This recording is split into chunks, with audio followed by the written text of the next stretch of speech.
इंदौर जैसे बड़े शहर में सामने आया है बहुत शर्मनाक मामला। यहां हुई एनईईटी की परीक्षा में छात्रों को अंधेरे कमरे में परीक्षा देनी पड़ी।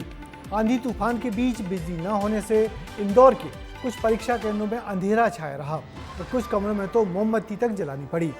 आधी अधूरी तैयारी से हुई इस परीक्षा ने छात्रों का भविष्य पर असर डाला है। देखिए ये खास रिपोर्ट। जिस देश में एक सरकारी दफ्तर के केबिन पूरी तरीके से एयर कंडीशन है, जिस देश में जल्द ही बुलेट ट्रेन शुरू होने वाली है, अमृतकाल के उस भारत में देश की सबसे बड़ी मेडिकल परीक्षा नीट का पेपर देने आए छात्र अंधेरे कमरे में परीक्षा देने को मजबूर हैं। दावों और वादों के बीच फंसे ये छात्र और उनके परिजन परेशान हैं, क्योंकि अब तक तो पढ़ाई के लिए खर्चा होता था। अब लगता है सरकारी सिस्टम की बत्ती गुल होने पर अंधेरे में परीक्षा देने का प्रशिक्षण भी देना पड़ेगा। दावा है कि मध्य प्रदेश के इंदौर में रविवार को नीट की परीक्षा में लाइट के न होने से बच्चों को अंधेरे में परीक्षा देनी पड़ी।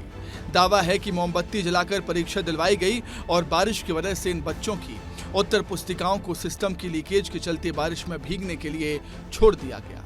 सुरक्षा कारणों के चलते कोई तस्वीरें न ले पाया हो, लेकिन छात्रों के चेहरों ने सब कुछ साफ साफ बयां कर दिया। रविवार को देश भर के 23 लाख छात्रों ने नीट की परीक्षा दी। इंदौर के 50 से ज्यादा सेंटर्स में परीक्षा आयोजित हुई। इंदौर में 27,000 छात्रों ने पेपर दिए। आंधी तूफान की वजह से कई सेंटर्स पर बिजली और बड़े बड़े दावे गुल हो जाते हैं। 1.5 घंटे तक छात्र अंधेरे में परीक्षा देते रहे और सरकारी सेंटर्स पर तो पूरी परीक्षा ही बिजली नहीं आई। बहुत सारे सेंटर्स पर लाइट नहीं है, सभी जगह एबीपी प्रयास कर रहा है, पुलिस ने सब जगह सूचित कर दिया है, कंट्रोल रूम से बता दिया एबीपी प्रयास कर रहा है, तो वही लाइट। ऐसा नहीं है आप में यहाँ खड़े लग रहा है कि हमने कुछ नहीं किया। सरकारी सेंटर्स पर लाइट टेस्ट की गई है। जितने प्यार से पुलिस अधिकारी ने इस समस्या को बताया, उससे तो लगा कि अंधेरे में परीक्षा देना कोई परेशानी ही ना हो।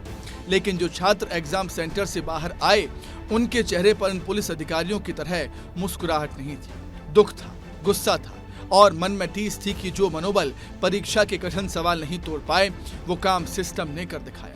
को ये डिसएडवांटेज मिला कि लगभग 1 से 1.5 घंटे तक लाइटें चली गई थी। इसके बहुत सारे बोलने के बाद में उन्होंने 2 मोमबत्तियों का जो सेटअप वगैरह तैयार करा, जिसमें एक मोमबत्ती आगे लगा दी और एक मोमबत्ती जो है पीछे लगा दी गई, जिससे ऑब्वियसली उजाला वगैरह तो कुछ था नहीं। जो बच्चे खिड़कियों के जस्ट पास में बैठे थे, हवा और तूफान के कारण अंदर पानी आया, उनकी ओएमआर सीट गीली हो गई। मेरे जीवन में ऐसे अनुभव कभी नहीं रहे, जैसे अभी मैं पहले भी दे चुका हूँ नीट, लेकिन इस बार जो अनुभव रहा वो बहुत ही बेकार रहा। बहुत ही बेकार व्यवस्थाएं रहीं मतलब सेंटर की तरफ से। और इतना, एक तो मौसम इतना बेकार था, लाइट का भी काफ़ी आना जाना लगा रहा। आधे घंटे तक लाइट का यही घटनाक्रम चलता रहा, लाइट ही नहीं रही। उसके बाद फिर जब सेंटर होने के बाद भी, पेपर होने के बाद भी पानी इतना तेज गिर रहा है, भरे पानी गिरते हुए ओले गिर रहे थे उस टाइम में, तो बच्चों को उस पानी गिरते में ही खदेड़ा गया वहाँ पे कि आप लोग जाइए। बाउंसर वगैरह लगे हुए थे, सिक्योरिटी लगी हुई, तो उन्होंने हमको वहाँ से भी खदेड़ा। अपने बच्चों को डॉक्टर बनाने की इच्छा रखने वाले पिता भी परीक्षा केंद्रों की अव्यवस्था पर अलाप करते रहे, कोशिश करते रहे कि किसी तरह बिजली ठीक हो जाए, लेकिन जिम्मेदारों का पूरा अमला मौन होकर अव्यवस्थाओं का ये तमाशा देखता रहा।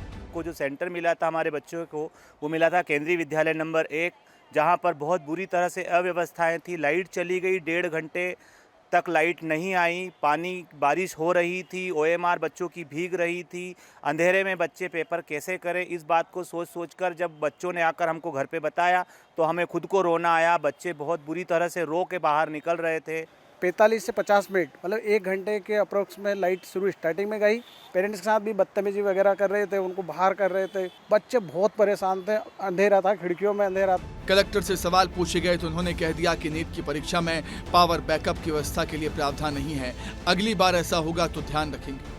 2 ऐसे सेंटर्स हमारे संज्ञान में आए हैं जहां पर अंधेरा होने की समस्या आई और बच्चे परेशान हुए, लेकिन फिर भी हमारे लिए कि लर्निंग है। भविष्य में जो ऐसे एग्ज़ाम हैं जैसे यूपीएससी के एग्ज़ाम हैं, इनमें सब में हम लोग लिखेंगे कि पावर बैकअप का भी प्रावधान किया जाना चाहिए। जिस आसानी से सरकारी अफसर इन व्यवस्थाओं को नज़रअंदाज कर रहे हैं, उससे पता चलता है कि व्यवस्थाओं को दुरुस्त करने में कितनी कोशिश होने वाली है। हालांकि ये बात अलग है कि जो छात्र दिन रात मेहनत करके ऐसी परीक्षाओं को देते हैं, जो माँ बाप मेहनत करके अपने बच्चों को पढ़ाते हैं, उनके सामने परीक्षा से बड़ी चुनौती ये सोता सिस्टम है, जो किसी का भविष्य खराब करने के लिए अकेला ही काफी है। लाइट न होने की वजह से कई बच्चों के प्रश्न भी छूट गए, तो अब इंदौर शहर से मांग उठने लगी है कि कहीं और हो या न हो, लेकिन इंदौर सेंटर्स पे तो रीनीट करवाई जाए। बंटी राठौर के साथ पुनीत विजयवर्गीय, विस्तार न्यूज, इंदौर। यही दुख है कि नीट एग्जाम के छात्रों की महीनों की पढ़ाई और उनकी तैयारियों को प्रशासन के अधिकारी गंभीरता से ही नहीं लेते, वरना इतनी लापरवाही से छात्रों के साथ ही बदइंतजामी पर ऐसा अजीब सा कमेंट नहीं करते।